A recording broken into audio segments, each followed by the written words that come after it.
Hello, my name is Soraya. A few weeks ago, I celebrated my 15th birthday. My parents and friends did their best to make this day really special for me, but they did not succeed. I spent most of this day crying in my room with the door locked from the inside. You want to know why? Because this was supposed to be a special day, not only for me, but also for my twin sister. But she is dead now. My sister's name was Fasia. Oh, it's almost unbearable for me to use past tense when talking about her. Fasia tragically died about 6 months ago. I miss her so much, and I hope you will be able to sympathize with me. The only ones who can really understand me are people who also have a twin brother or sister. Only they know how it feels to have a friend by your side from the moment you were born into this world, or maybe even earlier. What an amazing experience. It is unlike anything else in life.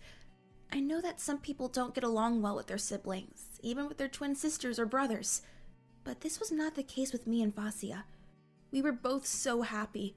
Nobody has ever had a better sister than I did. Although Fasia and I were twins, we were not at all alike. I mean, from the inside, since our personalities were totally different. As for the outside, we were two almost identical girls. Only Fasia was 1.5 inches taller. Attempting to make her two identical girls look different, our mother always made sure that we wore different hairstyles from a very early childhood. But Dad still occasionally confused us. Fasia was 15 minutes older than me. My mother used to joke that it was my sister who paved the way for me into this world. And, it was true. Fasia was 15 minutes older, and apparently these 15 minutes made all the difference. And Fasia was always ahead of me for these 15 minutes. While my sister was confident and decisive, I was often shy and timid. While she was ready to act, I had doubts for a long time. Fasia started talking before me. Fasia mastered reading and writing faster, especially when we were learning our mother tongue. So it was like this in almost everything. But my sister did not put any pressure on me at all, despite her total superiority. On the contrary, the first thing she was hurrying to do was to share her newly acquired skills with me. For example, my sister was the first of the two of us who learned how to ride a bicycle. And the day when Fasia taught me how to ride a bike still remains one of the brightest moments of my childhood.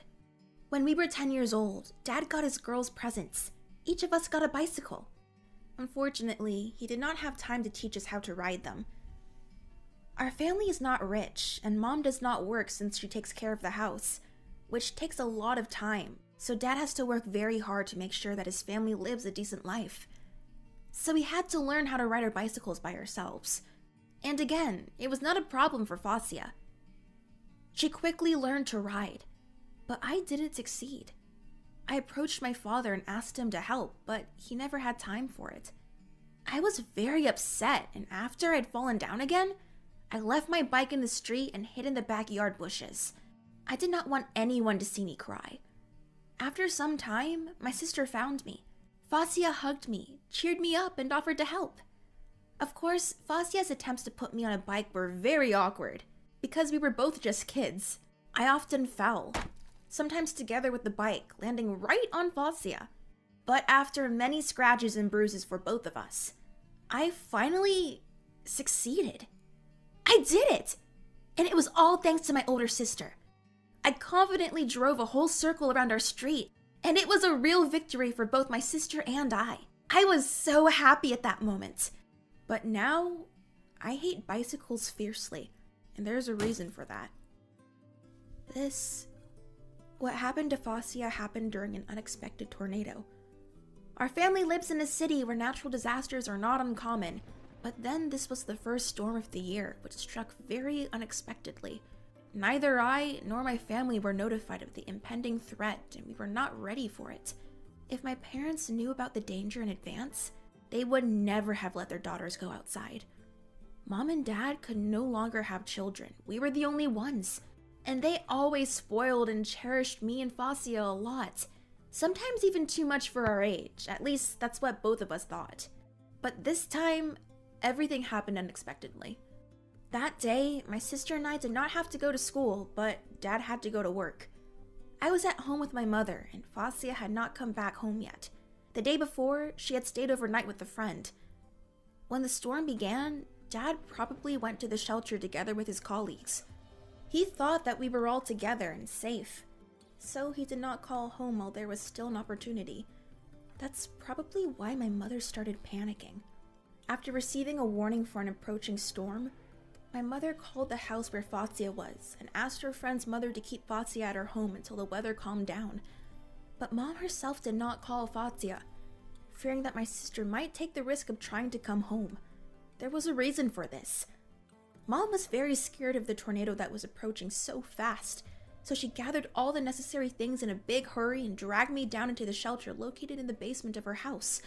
But she did not give me time to find her cat. When the warning was announced, the cat was out somewhere on the street. I begged my mother not to rush. I was sure that the cat was about to come home. He never went further than a few blocks over the next street. But my mother panicked and just locked me in the basement together with her. She said that a cat's life is not worth the risk. I was so angry. So angry. Before the tornado began and all the cell service was gone, I still managed to text my sister about the way our mom had betrayed our cat, and I received a reply message from Fazia saying, "Oh no, I will come as soon as I can." She always did everything quickly, my Fazia. And in the end, it killed her. As soon as the wind and rain stopped, Fazia grabbed her bike and left her friend's house in a hurry, despite all their attempts to stop her. Our block was not very far, and the wind was no longer dangerous. But the tornado cut off some power lines on our street, and for some reason they were still alive. And when my sister turned onto our street, just across the street from the neighboring house, maybe she jumped off the bicycle and stepped onto the bare wire with her wet shoe that was soaked through with the rain. I really don't know. But when the storm ended and we got out of the basement, my sister was no longer alive. Life can never be the same after something like that. We all have changed. Me, my mother, my father. Fazia's death has literally destroyed my mother. She became a very detached, cold woman, completely unlike herself. I think Mom blames herself for what happened to my sister. Dad also blames himself, although he has changed in a completely different way. He's done his best to make our family live on in the same way, as if nothing had happened. As for me, I lost my twin sister, a person without whom I could not imagine my life, and I did not get any support from my parents. They kept blaming themselves, although it was me who was solely to blame for her death. If I hadn't sent that message to Fazia, she would have calmly waited at her friend's house for the storm to end. Was my mother right and the cat's life not worth the risk? By the way, I never found our cat. I guess he also died. For a long time, I did not understand how I would go on living.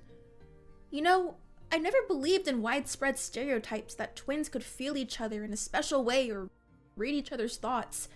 But after all this happened, I started to think that I just didn't notice it while my sister was alive. I did not realize how many things in my life were connected with her. And then I felt an unbearable emptiness that was impossible to fill with anything. And the silence. I heard a terrible silence, as if someone had turned off wonderful music that has been playing for me somewhere against the background for all my life. I don't know how else to describe this feeling. I hope you understand me at least a little. And I also kept seeing Fazia in my dreams. All the time. Sometimes I dreamt about my childhood memories that I had shared with Fazia. I was not even sure if I saw them with my eyes or with my sister's eyes. And sometimes in my dreams, I still talked to her as if she was still alive. After these nights, my mother told me that she had heard me talking out loud in my room. And my mother was really scared every time it happened. And I was scared too, because of the way my mother reacted to all that.